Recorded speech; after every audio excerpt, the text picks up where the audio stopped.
Avant de commencer la vidéo, je tiens à vous dire comme quoi les cartes graphiques que j'aurais choisi sont à mon goût, donc du style si j'ai choisi des Nvidia ou des AMD, bah c'est par rapport à mes goûts. Donc je vous souhaite une bonne vidéo et ciao tout le monde. Et salut tout le monde, c'est Alexis, aujourd'hui on se trouve pour une nouvelle vidéo. Cette vidéo sera un top 5 des meilleures cartes graphiques pour 2017.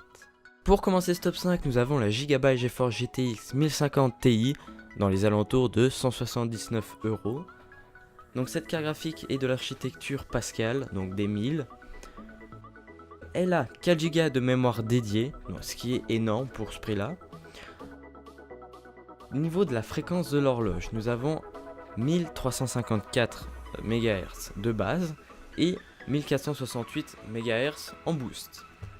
Niveau des sorties, nous avons un DisplayPort, un DVI-D et puis 3 HDMI, ce qui est pas mal. Et aussi l'alimentation, donc la catégorie 1000 demande presque pas comme alimentation, donc elle a besoin seulement d'un connecteur 6 broches. Niveau des dimensions, elle fait seulement 22 cm de largeur. Donc c'est une très bonne carte graphique pour ce tome 5. Passons à la deuxième. La deuxième carte graphique sera la AMD Radeon RX 480 de l'architecture Polaris, donc la nouvelle architecture des AMD.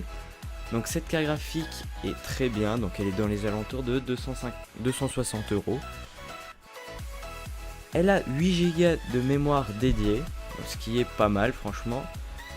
Niveau de cette carte graphique, il y a deux versions, donc là c'est la Nitro, mais il y a la Nitro de 4 Go et de 8 Go, donc là c'est mieux la 8 Go pour la deuxième position du top 5. Niveau de cette carte graphique, donc elle est pas énorme niveau des fréquences, mais elle est pas mal quand même. Elle a 1208 MHz de base et en boost elle a 1276 MHz.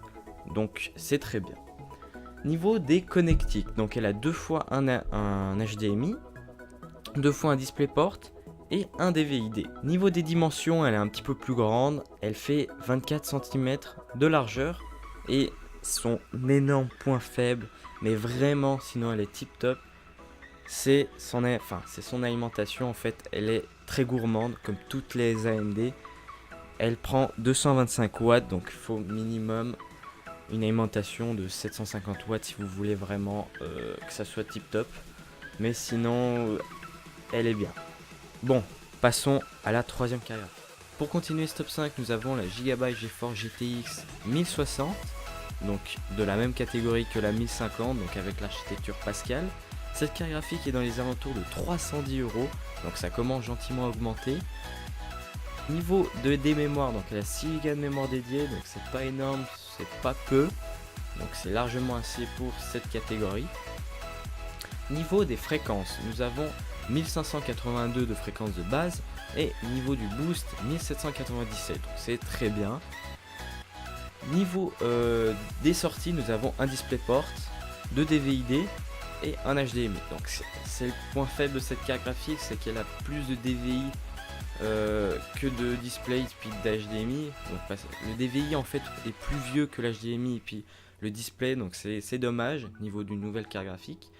Niveau des connecteurs de l'alimentation, donc ce qui est extraordinaire avec les nouvelles cartes graphiques, c'est qu'elles consomment presque rien.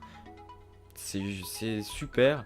Donc elle a seulement besoin d'un connectique de 6 broches, donc c'est tip top. Niveau des dimensions, elle fait seulement 22,3 cm de largeur, donc c'est petit. Voilà. Passons à la quatrième carte graphique. Pour cette quatrième partie, c'est vraiment du lourd. Donc j'ai choisi la Gigabyte GeForce GTX 1070 Gaming One.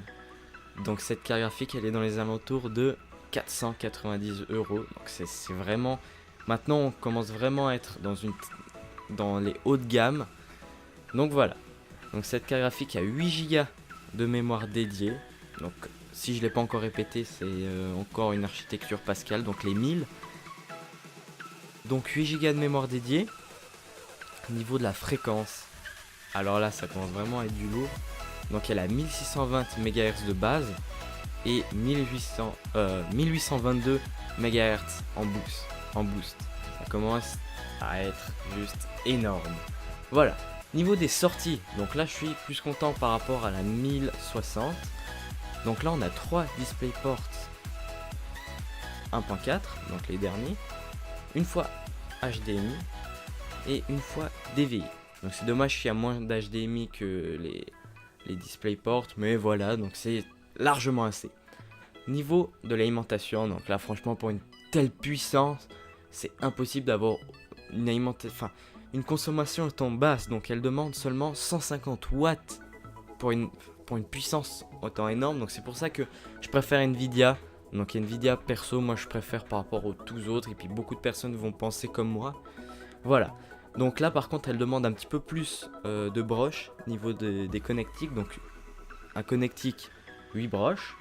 Donc c'est pas mal, hein, mais disons que pour une telle puissance, c'est presque rien, parce que mon ancienne carte graphique, par exemple, elle demandait une fois 8 broches et une fois 4... Une fois 8 broches et une fois 6 broches, pardon. Donc maintenant, c'est presque rien, presque. Bientôt, ça sera seulement la carte mère qui alimentera. Bref.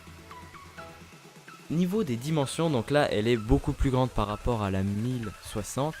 Elle fait 28 cm de largeur parce qu'en fait elle a 3 ventilos, donc du coup ça demande plus de largeur en fait. Voilà, donc maintenant nous allons finir avec la dernière, et c'est celle que j'ai, mais c'est magnifique. Voilà, donc à tout de suite. Pour cette dernière carte graphique, alors là c'est vraiment du lourd. Nous avons la Gigabyte GeForce GTX 1080 Gaming One qui est dans les alentours de 759 €, donc c'est vraiment... Maintenant c'est vraiment du haut de gamme. Donc cette carte graphique est ultra puissante pour son prix. Donc du coup elle a 8 Go de RAM dédié. Niveau des fréquences, donc du coup elle a 1695 de base et 1860 en boost. Donc c'est énorme. Ensuite niveau des sorties, nous avons une sortie HDMI, une sortie DVI et 3 DisplayPort, donc c'est largement assez, c'est comme la 1070, donc c'est tip top. Niveau des longueurs de cette carte graphique, donc elle est assez petite encore, elle fait 28,6 cm de largeur, donc ça va, c'est taille normale. Et bah comme je l'ai dit sur la 1070, ces cartes graphiques sont extraordinaires parce qu'elles consomment rien niveau de la puissance qu'elles dégagent. Donc elles demandent aussi seulement 150 watts et 8 broches. Donc c'est juste extraordinaire pour cette carte graphique. Voilà, donc voilà, c'est terminé. Donc je vais vous expliquer 2-3 trucs juste après. Donc merci d'avoir regardé cette vidéo et ciao tout le monde.